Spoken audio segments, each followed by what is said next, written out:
설 명절이 다가옵니다. 하지만 5인 이상 집합 금지가 유지되는 상황인 터라 가족들을 만나러 가는 것도 좀 사실 어려운 상황이죠. 이런 포스터도 있더라고요. 이런 포스터로 캠페인을 벌이는 지역들도 많이 있습니다. 이게 고향에 방문하지 못하는 이 상황을 이렇게 어떤 분들은 또 다행이다 여기는 분들도 계실지 모르겠고, 또 어떤 분들은 너무너무 아쉽다 하는 분들도 계실지 모르겠습니다만, 뭐가 옳은 건지 모르겠지만, 그럼에도 어쨌든 모두의 건강과 또 모두의 안전을 위해서 조금 더, 그죠? 앞으로 조금 더 노력해야 한다는 것, 우리 모두가 조금 더 노력해야 한다는 것만큼은 분명한 사실이 아닐까 생각을 해봅니다. 명절이 되면 겪는 어려움들이 좀 많이 있습니다. 여러 가지 어려움들이 생기는데, 특별히 크리스천으로서 겪는 어려움도 있는 것 같습니다. 아무래도 이제 믿지 않는 가족들을 만날 때 일어나는 일들이 그 중에 하나가 아닌가 싶습니다. 요즘 같은 분위기면 더 그럴 것 같습니다. 아직도 그놈의 교회 다녀? 요즘 시대가 지금 봐봐, 흘러가는 거 좀 봐봐. 교회 때문에 요즘에 코로나도 더 확산되고 있잖아. 이런 얘기를 들을 법한 상황이기 때문에 그렇죠. 제가 이제 교사분들과 주중에 이제 줌으로 이제 온라인 큐티 모임을 갔는데, 지난주 교사 한 분의 기도 제목이 이러했습니다. 이번 명절에 가족들을 만나러 고향에 이렇게 갈 수 있을지 없을지 확실치는 않지만, 혹시라도 이제 이게 인원을 조정해가지고 이렇게 가족들을 방문하게 된다면, 믿지 않는 가족들이 있는데 그 믿지 않는 가족들에게 어떻게 부담을 느끼게끔 하는 게 아니라 정말 하나님이 주시는 지혜로 정말 지혜롭게 예수님의 사랑과 예수님의 복음을 전하고 싶다. 그래서 중보해달라, 지혜를 달라, 그렇게 중보해달라, 이런 요청을 했습니다. 너무 귀하지 않습니까? 이런 기도의 제목을 내주시는 게 너무 귀했습니다. 지혜롭게, 정말 지혜롭게. 어쩌면 이 지혜라는 것이 오늘 이 시대를 살아가는 크리스천들에게 필요한 덕목 중에 하나가 아닐까, 저는 그런 생각도 해보게 되었습니다. 직접 가서 만나지 못하더라도, 혹여 직접 가지 못하기 때문에 더 우리는 우리 가족들에게 관심을 가져야 할지도 모르겠습니다. 더 돌아볼 필요가 있겠다라는 것이죠. 온라인도 좋고요, 또 문자도 좋습니다. 혹여라도 코로나 지금 이 시기가 길어지다 보니까 그것 때문에 경제적으로 좀 어려움을 겪고 있는 가족들, 친지들이 있는지 한번 돌아봅시다. 그리고 혹여 그런 분들이 있다면 정말 진실된 위로와 또 사랑을 전해보는 이번 명절이 되면 좋겠다, 그 기회이다, 이렇게 말씀을 드리고 싶고요. 또 가족들 사이에 보면은 이제 어그러진 관계들이 또 있을지 몰라요. 그죠? 그때에 우리가 먼저 믿는 자로서 그리스도의 사랑으로 먼저 용서하고 사랑하며 회복의 일꾼이 되면 좋겠다, 이런 도전도 드리고 싶습니다. 하나님께서 아무쪼록 주시는 그 지혜와 또 용기와 사랑으로 이번 명절 어떻게든지 어떤 방식으로든지 화해자가 되어주시고 또 위로자 되어주시는 저와 여러분 모두 되시기를 그리스도 예수의 이름으로 축원드립니다. 오늘 본문입니다. 오늘 본문은 데살로니가 전서인데, 이 데살로니가 전서는 데살로니가 교회와 또 성도들이 겪고 있는 어려움이 너무나도 크다는 소식을 바울 선생이 들은 겁니다. 그래서 데살로니가 성도들 위로하기 위해 쓴 편지인데, 그 어려운 상황임에도 불구하고, 그런데 이 데살로니가 성도들이 굉장히 그 어려움을 뛰어넘어서 예수님을 아주 잘 믿고, 또 그 구원의 열매라고 하죠, 사랑과 또 어떤 선한 행실을 잘 그 시대 가운데 그 지역에 나타내고 있다라는 소식까지도 겸해 들은 겁니다. 그래서 그걸 들은 바울이 너무나도 감동이 되어가지고 그 데살로니가 성도들을 칭찬하고 또 축복하고 격려하고 위로하고자 쓴 편지가 오늘 읽은 데살로니가 전서라는 것이죠. 다시 오실 예수님에 대한 기대와 희망으로 오늘 이 현재의 어려움과 좀 우리랑 비슷하죠. 그런 고난을 끝까지 잘 이겨내자 하는 그 마음으로 쓴 편지라는 겁니다. 오늘 그 마음을 가지고 우리 옆에 있는 사람과 좀 격려했으면 좋겠는데, 옆 사람 보시고 저를 따라해 주세요. 끝까지. 옆 사람 보면서 해야죠. 끝까지 잘 이겨냅시다. 잘 이겨냅시다. 아멘, 아멘. 그 마음으로 오늘 이 본문을 우리에게 주셨다라는 거예요. 바울이 칭찬했습니다. 이 칭찬한 데살로니가의 성도들이 과연 어떤 모습이었는지 우리가 한번 살펴볼 텐데, 그것을 살펴보면서 우리 또한 본받는 시간이 되었으면 좋겠어요. 바울은 데살로니가 성도들을 생각할 때 크게 세 가지가 기억된다라고 말합니다. 데살로니가전서 1장 3절을 한번 같이 읽겠습니다. 시작. 너희의 믿음의 역사와 사랑의 수고와 우리 주 예수 그리스도에 대한 소망의 인내를 우리 하나님 아버지 앞에서 끊임없이 기억함이니. 아멘. 세 가지가 나옵니다. 첫 번째는 믿음의 역사입니다. 이 믿음의 역사를 그들 가운데 볼 수 있었다. 근데 이 믿음의 역사라는 것은 그럼 하나님께서 일으키신 역사를 말하는 건가 조금 애매하지 않습니까? 그래서 제가 다른 번역본을 찾아봤더니 공동 번역에 보면 이것을 믿음의 활동이라고 표현합니다. 그러니까 하나님이 보여주신 역사라기보다도 그들이 믿는 사람들이 보여준 어떤 액션, 활동을 말한다 할 수 있습니다. 즉 이런 거죠. 믿는다는 말만 하는 게 아니라는 거죠. 말만 하지 않았다. 또 속으로 믿어야 하는 그 마음만 있는 것이 아니라 그 믿음대로 살아내는 사람들이었다. 데살로니가 성도들은 믿음대로 살아내는 사람들, 믿음으로 행동하는 사람들이었다. 믿음의 행동, 믿음의 역사를 보이는 자들이었다라고 기억을 한다는 겁니다. 두 번째는 사랑의 수고입니다. 사랑의 수고.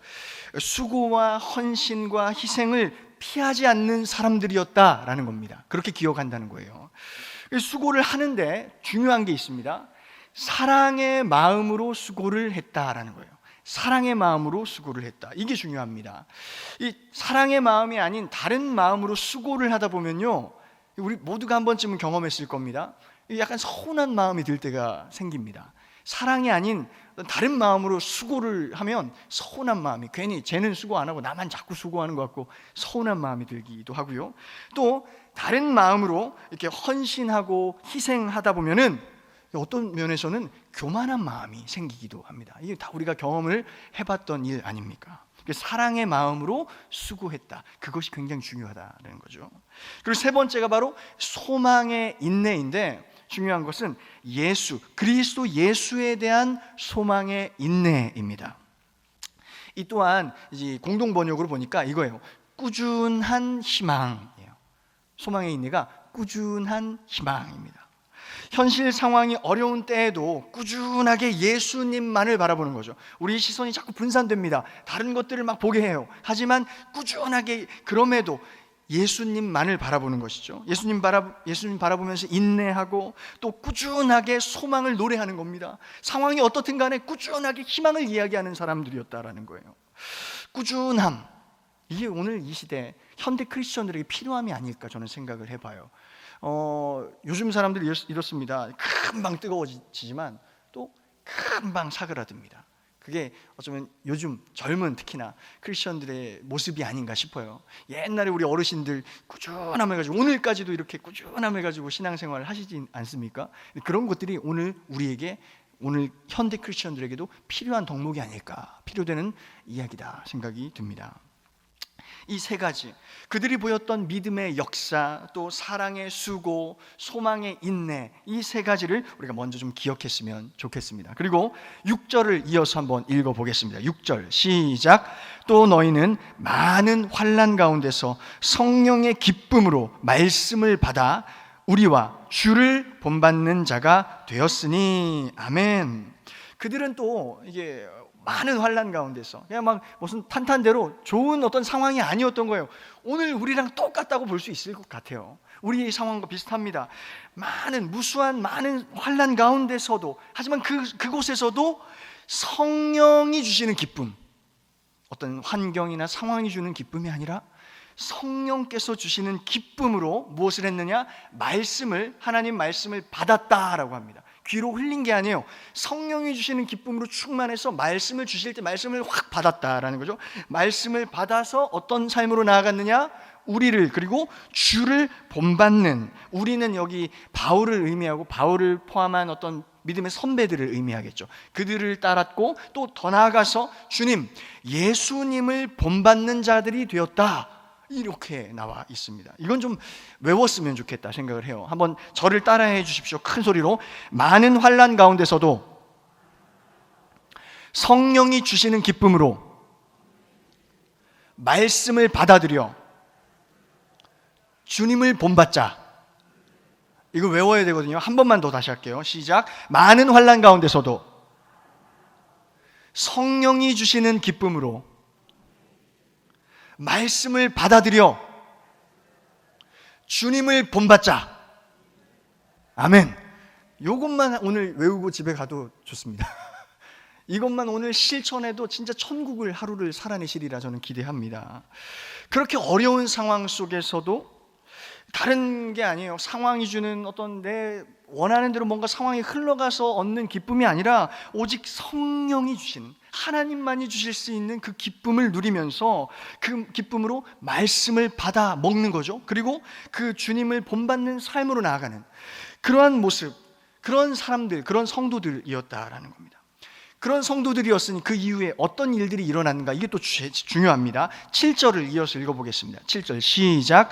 그러므로 너희가 마게도냐와 아가야에 있는 모든 믿는 자의 본이 되었느니라. 아멘. 모든 믿는 자의 본이 되었다, 모범이 되었다라고 하는 이야기입니다. 오늘 우리 한신교회와 우리 성도님들의 이야기가 되어야 할 줄로 믿습니다. 그러니 이런 정도가 되니까 당연히 그들을 통해서 하나님의 복음이, 그리스도 예수의 복음이 막 전해지기 시작했던 것이겠죠. 본이 되니까, 여기서 우리가 주목할 건 이거예요. 본이 되니까 복음이 먹혔던 거예요. 이해되시죠? 그냥 막 복음 막 전한다고 되는 게 아니라 본이 되니까, 삶이 본이 되니까 그들이 전하는 복음이 먹혔던 거예요. 우리가 기억해 볼 필요가 있어요. 8절 이어서 읽어볼게요. 8절 시작. 주의 말씀이 너희에게로부터 마게도냐와 아가야에만 들릴 뿐 아니라 하나님을 향하는 너희 믿음의 소문이 각처에 퍼졌으므로 우리는 아무 말도 할 것이 없노라. 아멘. 그리고 데살로니가 성도들, 그들의 그 믿음에 대한 소문이 이미 막 각처에 다 퍼져가지고 바울이 이렇게 얘기하는 겁니다. 이제 여러분의 그 훌륭한 믿음에 대해서 내가 더 덧붙일 말이 없습니다. 내가 더 할 말이 없어요. 너무 대단한 믿음인 거 이미 소문이 다 났어요. 저도 알고 있고, 그래서 제가 덧붙일 이야기가 없습니다. 이미 여러분 최고예요. 이런 칭찬을 지금 하고 있는 장면이라는 거예요. 더 말할 것도 없어요. 더 말할 것도 없다. 이보다 더 큰 칭찬이 어디 있을까 생각이 듭니다. 저는 그런 것도 꿈꿔봐요. 한신교회요? 한신교회 성도요? 그러면 더 말할 것도 없습니다. 한신교회 다니신다고요? 그러면 됐어요. 인정입니다. 안 봐도 인정이에요. 왜? 한신교회 성도는, 한신교회는 아주 건강한 신앙을 추구하고 건강한 성도들의 삶을 다 이미 소문난 거기 때문에 안 봐도 뻔합니다. 이미 최고인 거 인정합니다. 어떤 이론 여러분 꿈꾸시길 바랍니다. 그런 한신교회가 될 수 있어야 한다는 거죠. 될 수 있다. 아멘이십니까? 그런 건강한 교회 만들어가는 저와 여러분 되시길 축원합니다. 누가 봐도 한신교회 다닌다 그러면 거긴 됐어요. 건강합니다. 할 수 있는 교회 되면 좋겠다. 마태복음 말씀으로 좀 한번 이어서 읽어볼 텐데요. 5장 13절에서 16절 한번 읽어보겠습니다. 시작. 너희는 세상의 소금이니 소금이 만일 그 맛을 잃으면 무엇으로 짜게 하리요? 후에는 아무 쓸데없어 다만 밖에 버려져 사람에게 밟힐 뿐이니라. 너희는 세상의 빛이라. 산 위에 있는 동네가 숨겨지지 못할 것이요 사람이 등불을 켜서 말 아래에 두지 아니하고 등경 위에 두나니 이러므로 집안 모든 사람에게 비치느니라. 이같이 너희 빛이 사람 앞에 비치게 하여 그들로 너희 착한 행실을 보고 하늘에 계신 너희 아버지께 영광을 돌리게 하라. 아멘. 여기 아주 중요한 이야기가 나오는데요. 바로 세상의 소금입니다. 세상의 소금. 단순히 교회의 소금이 되라 이렇게 얘기하지 않습니다. 예배당 안의 소금을 말하는 것이 아닙니다. 그것을 넘어서 이 세상의 소금이다라고 이야기합니다. 이 세상 가운데서 역할을 분명히 해내야 할 세상의 소금이다라고 이야기하는 겁니다. 또 세상의 빛이다라고 이야기하십니다. 세상의 빛, 교회 안에서만, 예배당 안에서만 가두어둘 것이 아니라 이 세상을 밝게 비추어낼 세상의 빛이 바로 여러분이다라고 예수께서 지금 오늘 우리를 도전하고 계시다라는 거예요. 그렇게 세상에서 맛을 내고 또 세상이 상하지 않게 보존하는 역할을 하는, 세상을 어둠 가운데 있는 세상을 비추어내는 그런 것을, 오늘 본문 그런 역할을 무엇을 통해 할 수 있다고 얘기합니까? 한번 저를 따라해 주십시오. 착한 행실. 이 굉장히 중요해요. 착한 행실이에요. 세상의 소금, 세상의 빛의 역할을 어떻게 감당할 수 있는가? 바로 착한 행실을 통해 감당할 수 있는데, 이 얘기를 좀 해드릴게요. 초대교회 당시에 가장 유력한, 가장 힘 있는 종교가 뭐였냐면 바로 로마 사람들이 믿던 종교였습니다. 사실 로마인들은 하나의 신을 섬기는 것이 아니라 굉장히 여러 가지의 신들을, 많은 신들을 섬겼다고 합니다. 각 가정마다 가정 신들을 모셨다고도 해요. 당시 판테온이라고 하는 유명한 신전이 있었는데, 그 이름 그대로 판이 이제 모든을 의미해요. 모든, 그리고 테오스, 신, 그래서 모든 신들을 모아놓은, 쉽게 말하면 만신전을 의미하죠. 만신전. 이런 것이 있었는데, 그 만신전에는 줄리우스 시저와 그의 아들 아우구스투스도 원래는 사람이고 황제잖아요. 근데 그들도 신으로 이렇게 모셔두는 그런 일들이 있었던 거죠. 그렇게 수많은 신들을 모시고 섬기는 것이 그 로마인들에게서는 굉장히 자연스러운 문화였기 때문에 로마인들은 다른 종교에 대해서도 사실 그렇게 배타적이지 않았다고 합니다. 초대교회 당시 두 번째로 유력했던, 힘이 있었던 종교는 뭐냐면 바로 유대교였어요. 유대교, 우리 구약의 이스라엘 백성들이 이게 믿어오던 종교였죠. 로마는 이 유대교를 존중해 주었습니다. 그 역사가 오래되었고 또 많은 억압 속에서도 살아남았을 뿐만 아니라 지금 로마가 점령한 그 모든 땅들에 아주 널리 유대교가 퍼져 있었기 때문에 종교의 자유를 허락해 주었던 것입니다. 물론 진짜 유대교를 존중해서가 아니라 그들을 잘 다스리기 위한 정책이었죠. 유대교인들은 그들 자신만의 특별한 할례 의식이 있었고요, 또 코셔라고 하는 그들만 먹는 음식이 있었고, 또 그들만의 특별한 옷이 있었습니다. 로마에서는 그렇게 보여지는 것들, 특별한, 유대교인이구나 딱 봐도 알 수 있는 그런 표면적인 특별한 보여지는 것들로 그들을 쉽게 구분할 수 있어서 그들을 어떻게 이렇게 통제하기도 쉬웠다라고 고백을 했어요.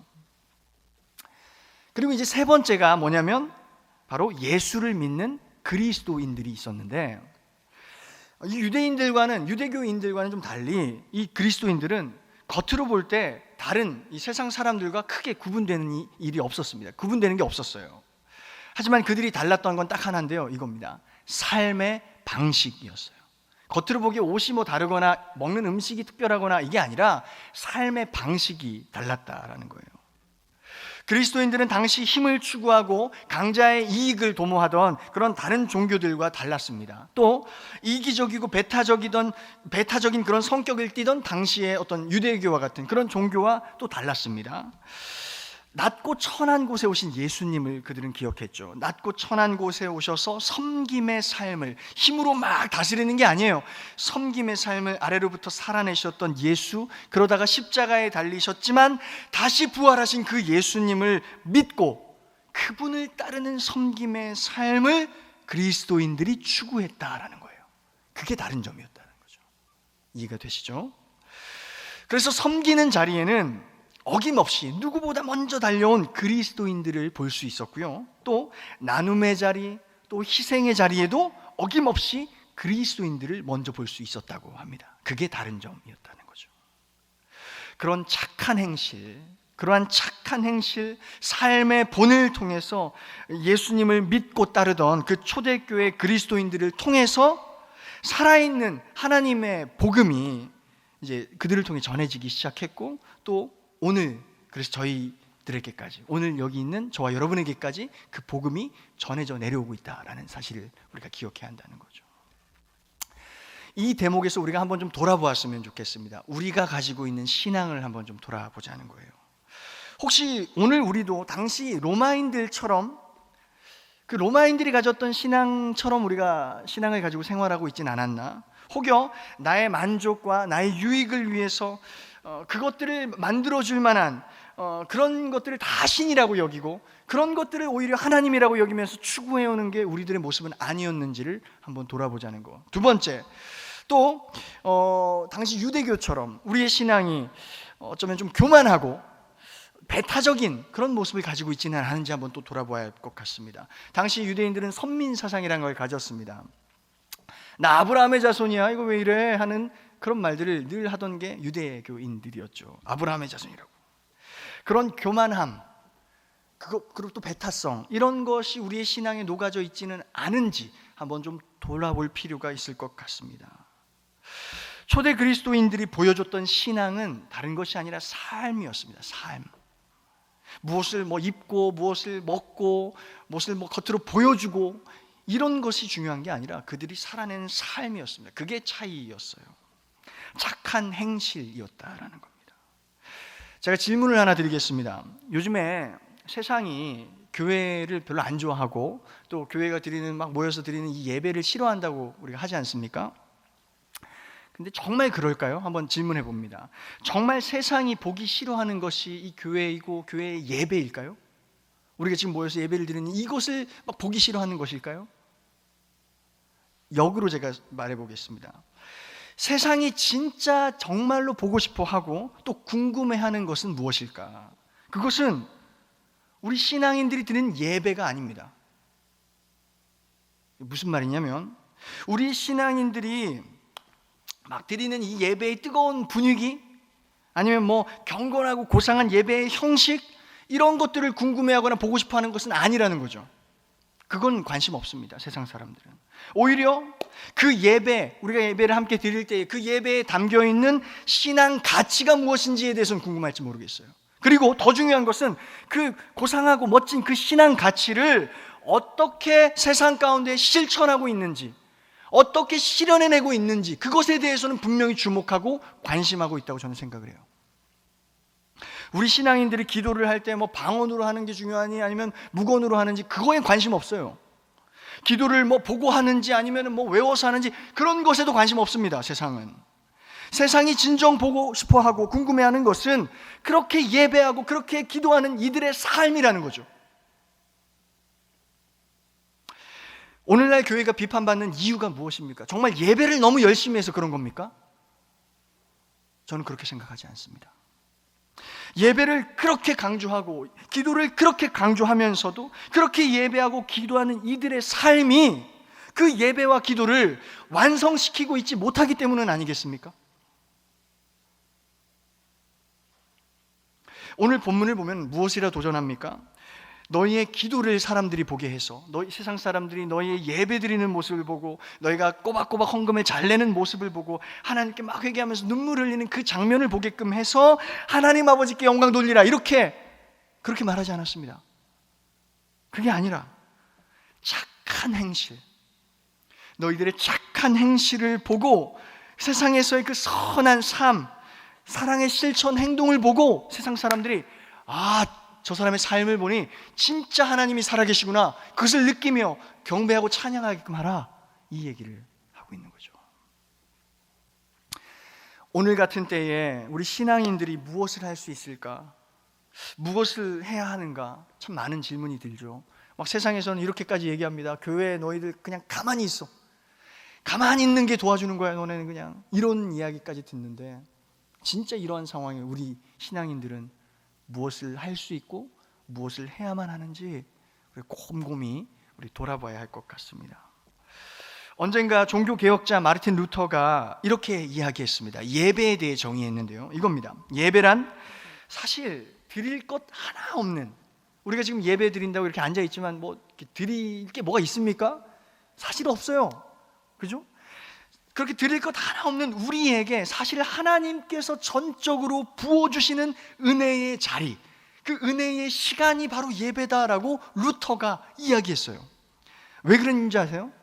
당시 카톨릭에는 이 공로주의 이런 것들을 막 부추겼어요.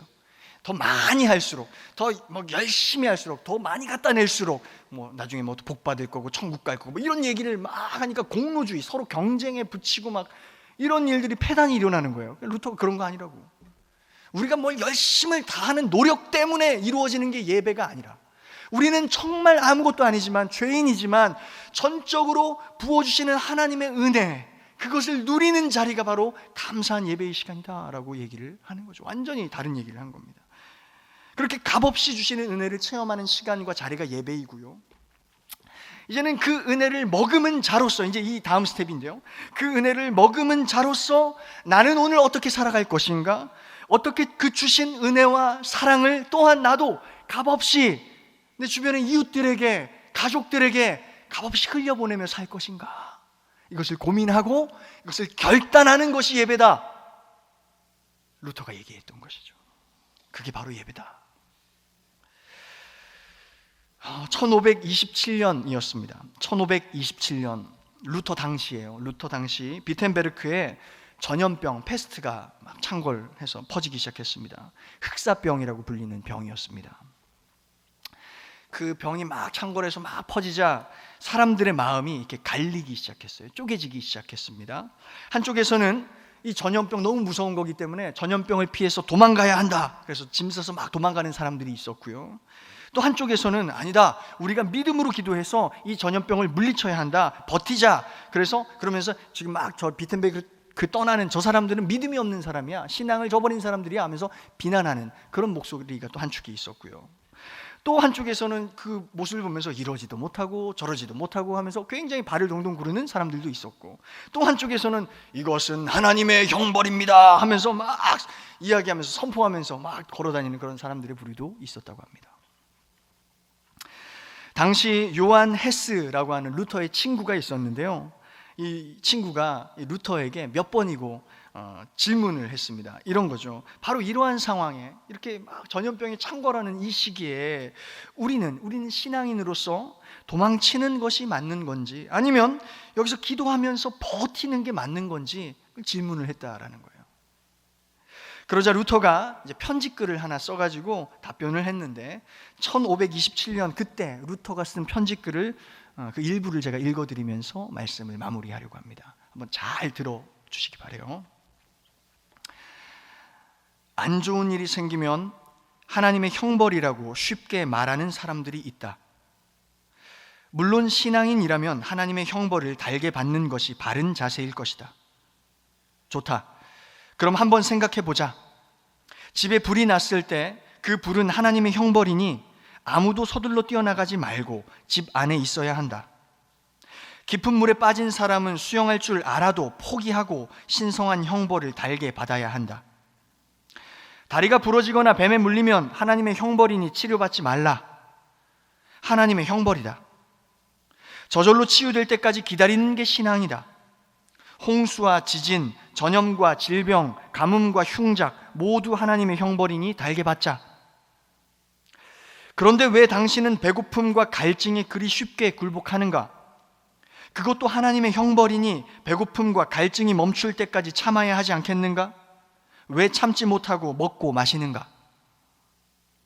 우리에게 닥친 재난을 다르게 생각해야 한다. 그것이 분명 하나님의 형벌일지라도 말이다.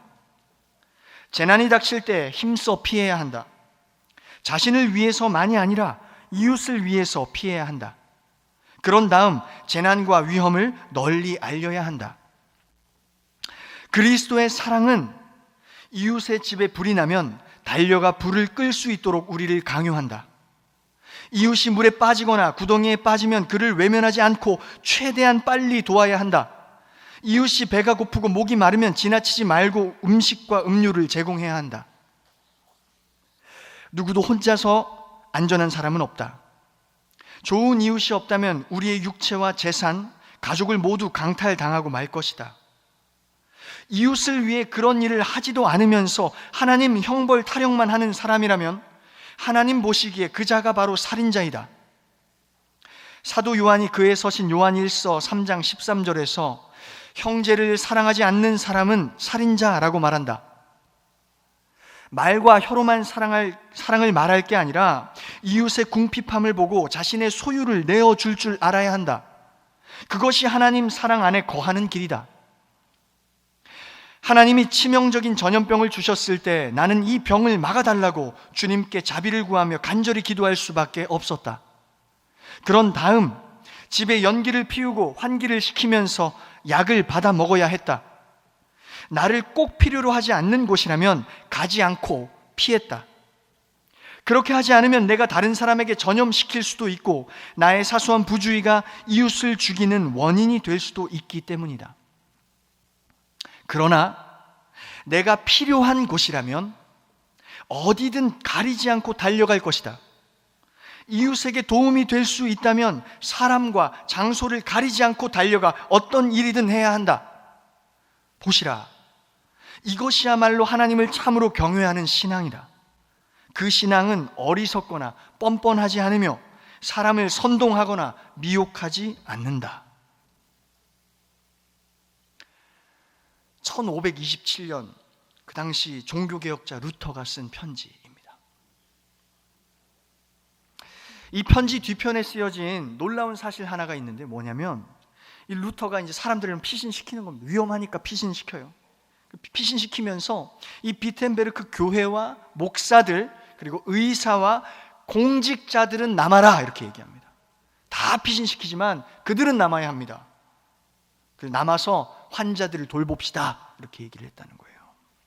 목사와 의사 또 공직자들, 그들은 모두 공동체의 가장 위급한 순간을 위해 소명을 받은 사람들이기 때문에 그들은 그 소명을 감당하기 위해 함께 남자, 그렇게 루터가 이야기했던 거예요.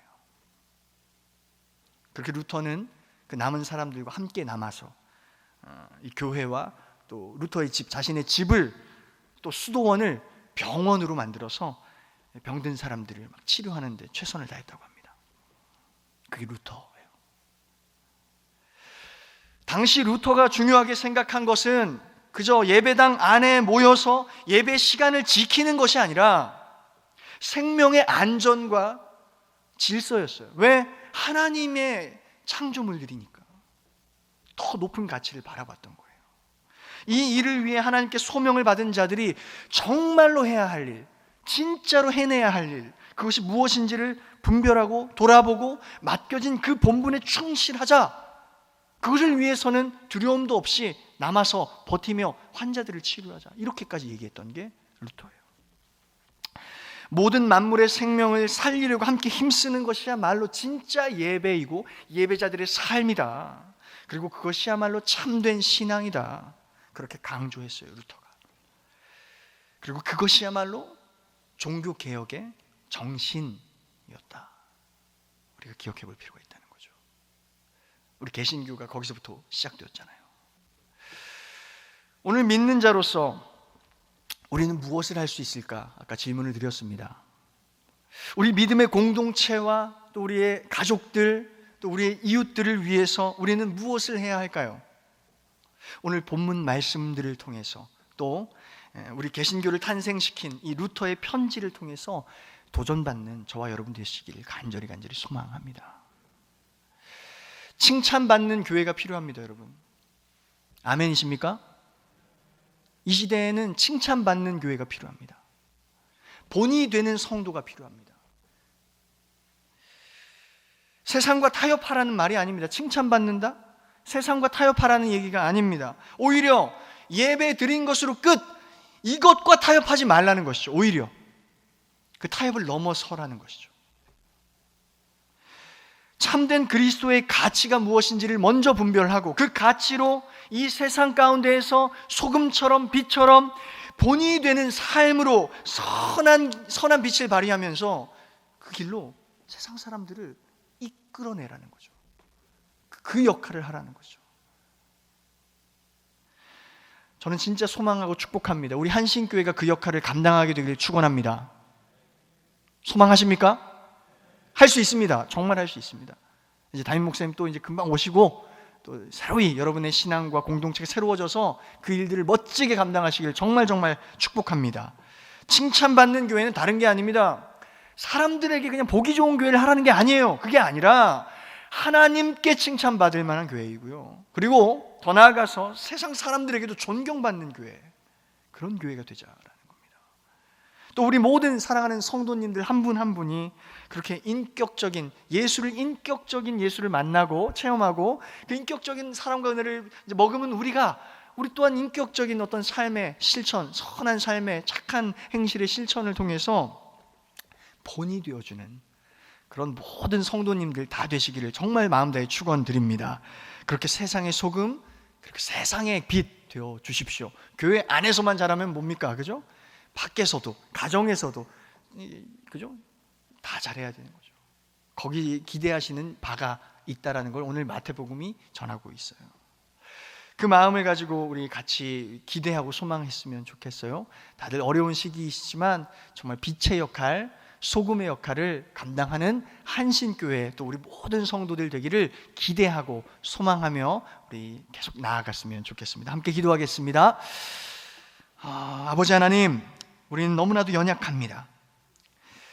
오늘도 예배 가운데 은혜를 부어주셔서 이 여러모로 어려운 때를 지나고 있는 우리 모든 성도들이 믿음의 역사, 사랑의 수고, 소망의 인내를 발휘할 수 있도록 도와주시옵소서.